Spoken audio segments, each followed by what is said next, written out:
bagaimana cara melakukan penjualan yang efektif dalam masa pandemi.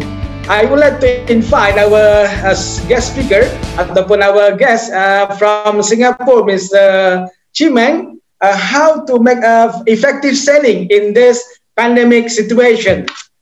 Okay, so thank you. But I think this question is not only just for the pandemic, but basically how to get people to join this business. Sebenarnya saja untuk siapa yang berada pada masa pandemi seperti ini, tapi pertanyaan ini adalah sebenarnya untuk siapapun yang ingin menjalankan bisnis. Okay, actually joining this business is talking about, to me, is about the need of a person. Okay, sebenarnya bisnis ini adalah tergantung kepada kebutuhan seseorang. So I think the key is not about how we present the business, but more of how we find out the needs of the person when we are trying to convince the people to join the business. So basically, I like to ask question when I'm talking to prospect rather than me selling this business to them. Sebenarnya saya lebih suka mengajukan pertanyaan kepada orang yang ada di hadapan saya ataupun yang saya ngajak bisnis ini daripada saya menjual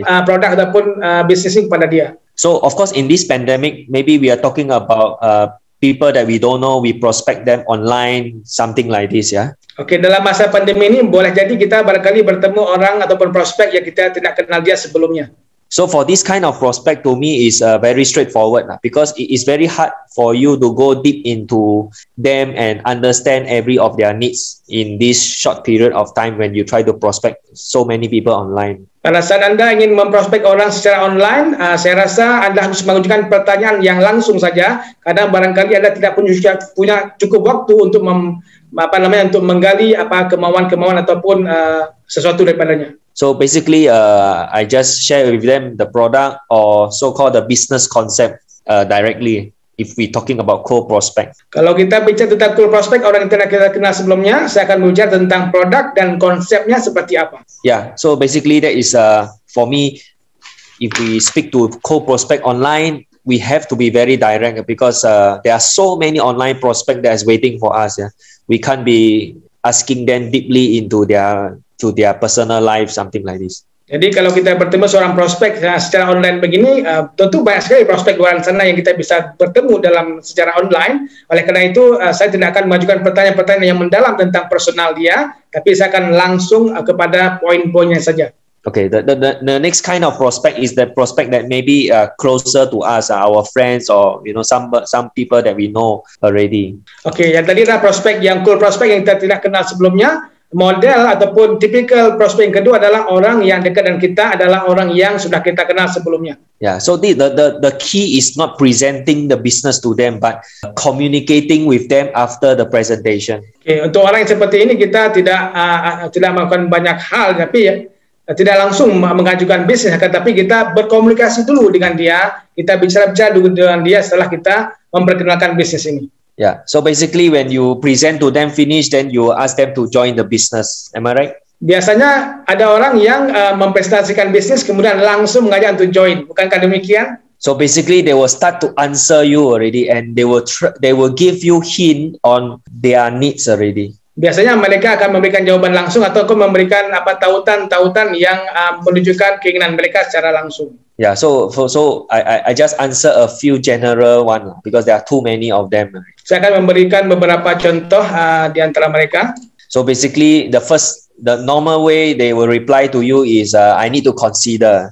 Di antara mereka mungkin memberikan jawaban, okay, saya akan coba pikirkan. So sometimes maybe they will say the most common rejection, they say tidak ada waktu lah. Penolakan halus yang biasanya terjadi adalah mereka mengatakan nggak ada waktu lah, no time. So basically, a lot of people who are new in this business, they feel that this is a rejection already. Like, oh, they are saying no to me, Okay, orang yang pemula dalam bisnis ini langsung merasa, aduh, ini saya dapat penolakan. Berarti ini dia tidak join di bisnis ini. So for me, every of their reply is answer to the needs that they are having. Bagi saya, apapun jawaban mereka sebenarnya adalah untuk menggambarkan kebutuhan mereka. Okay, what I mean is if they say no time, normally I will try to ask why you don't have time.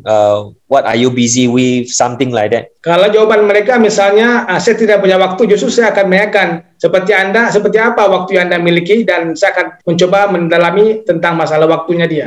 So if they say they are working 2 job, 3 job, they are busy with their daughter, for example, then you know already like what is their focus of their life all about. Jadi kalau dia menjawab misalnya saya punya 2-3 pekerjaan, misalnya saya seorang dokter, Anda bisa langsung mengetahui seperti apa karakter ataupun model pekerjaan yang sedang dia geluti. Yeah. So, for example, if they focus a lot of time on their children, you know that their hot button is their children. If you know that they are working 2 or 3 jobs, you know the hot button is money because they are working so much for the money. So you must know the hot button. Jadi Anda harus mengetahui hot button ataupun yang paling membuat dia bergairah untuk datang ke bisnis ini. Kalau dia mengatakan saya bekerja 2-3 tempat, berarti kebutuhan dia adalah masalah uang. Tapi kalau dia mengatakan bahwa saya sibuk sekali dengan anak-anak saya, berarti kebutuhan dia adalah terhadap anak-anaknya. So basically, first of all, is what I'm trying to tell you is we have to ask question. First question is like if they reply you no time,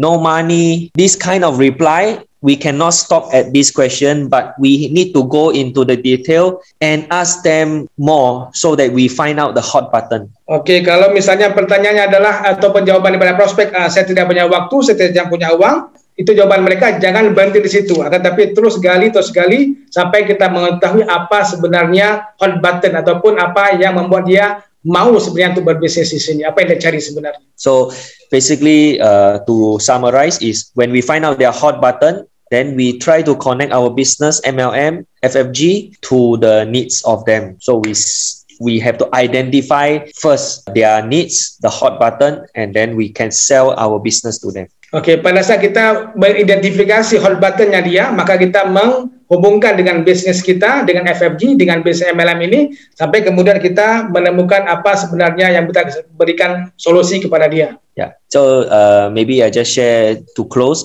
How did I join this business 16 years ago? Saya ingin sharing sedikit, berbagi kepada Anda bagaimana saya join di bisnis ini 16 tahun yang lalu. Before I hear this business, I only know that this business is about selling product, and I don't like this business. Sebelum saya mengetahui sebenarnya apa bisnis ini, saya sebenarnya tidak suka.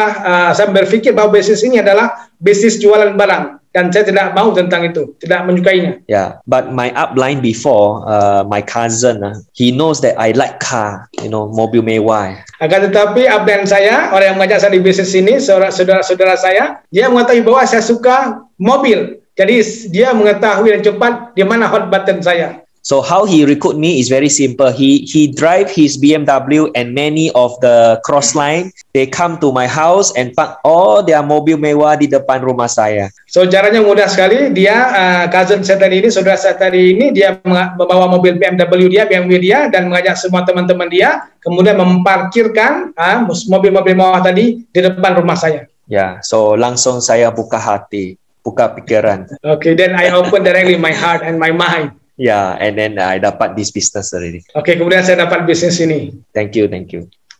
Terima kasih Mr. Chimeng. Bagaimana Anda sudah memberikan suatu jawaban yang luar biasa sekali dengan sharing pengalaman Anda juga, dan juga bagaimana trik membedakan hot button seseorang yang butuh pada uang dan hot button seseorang yang juga sangat concern kepada keluarganya.